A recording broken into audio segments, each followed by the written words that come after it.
Hey friends, good morning, rather good evening or good night, jo bolo, whatever it is. Today we are going to start our journey towards the Buddhist circuit. It's around 11:30 in the night. This is my ride for today, and the overall distance that I wish to complete is somewhere around 2,300 kilometers in around 5 days or 7 days. And we should be visiting different places as promised in one of my previous travelogues. I'll keep on showing you different places related to Buddhism and some other places as well, which are of utmost historical importance to us Indians. So let us continue our journey. We have stopped here for a small pee break, and we'll continue our journey from here again. हम लोग पहुंच गए हैं Agra and now from here it is showing Kanpur as 285 kilometers. It's 2:14 in the morning. We are standing right in front of the toll gate, and from here it is somewhere around 235 or 240 odd kilometers for me to reach Lucknow. From Lucknow we will be going to Banaras, and from Banaras we will be going towards we will be proceeding further. And okay, fine. The time right now is 3 o'clock, and we are driving pretty fast.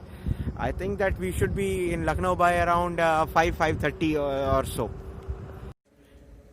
We have stopped at a midway and just for a small refreshment, so that we could continue for another around 200 odd kilometers non-stop. The weather right now is pretty good. It's somewhere around 17 or 18 degrees centigrade, and it's 4 o'clock in the morning. The weather is, as I said, it is pretty nice. Here if you stop at a midway here you can find this Food King Plaza. If you have a look at it, it's the Food King Plaza. And then there is Mad Over Chicken, Costa Coffee, and there is also a provision to stay. And in case you are traveling from this side, then there is a petrol pump out here. Let me tell you that on this expressway there are very few fuel stations, so it's better that you plan well in advance so that you do not stop, or there's no hindrance midway, or you are forced to stop. So please, there's just one petrol pump out here, and the rest all petrol pumps are. You will have to take a detour, means you will have to go down, pay the toll, and then again get back onto this expressway. So carry sufficient fuel, and just 1 or 2 fuel pumps here. So please just keep that in mind.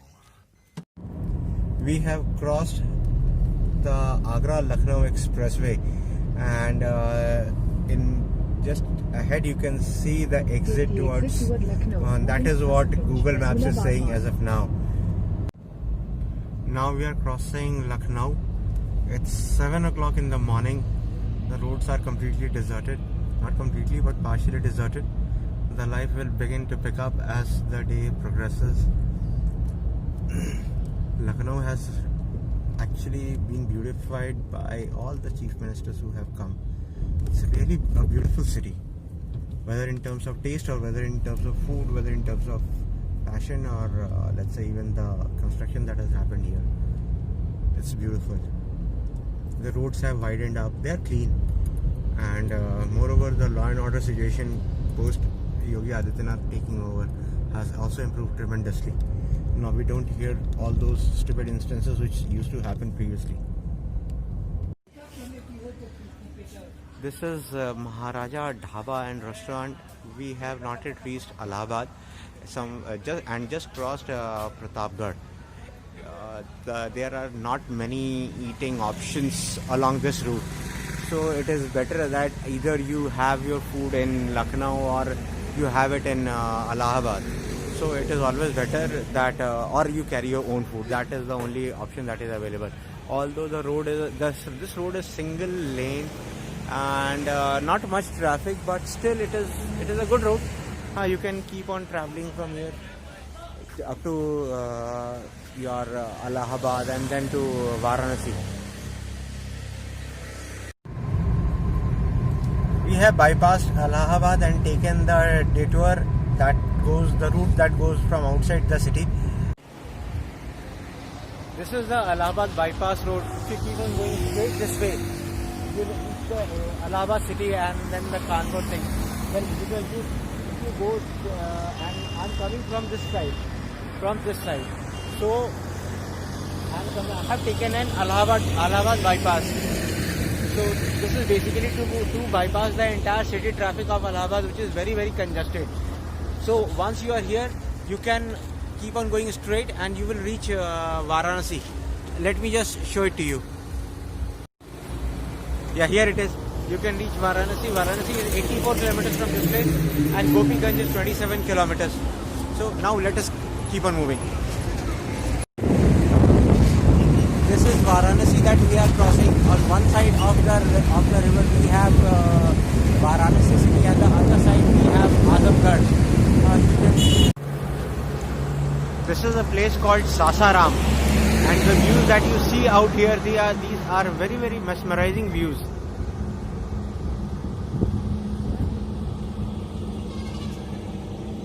This is along the NH that we are traveling. In a few minutes we will be reaching Gaya, which is again the birthplace of Buddhism. We have reached Dehri on Son now, and behind me is as you can see from here, this is the bridge. On that side, that is the railway bridge, and this is the road bridge. And this is the river Son. If you see, there is a huge line of trucks. They are waiting for the sand to be excavated, and then they will transport it to somewhere else.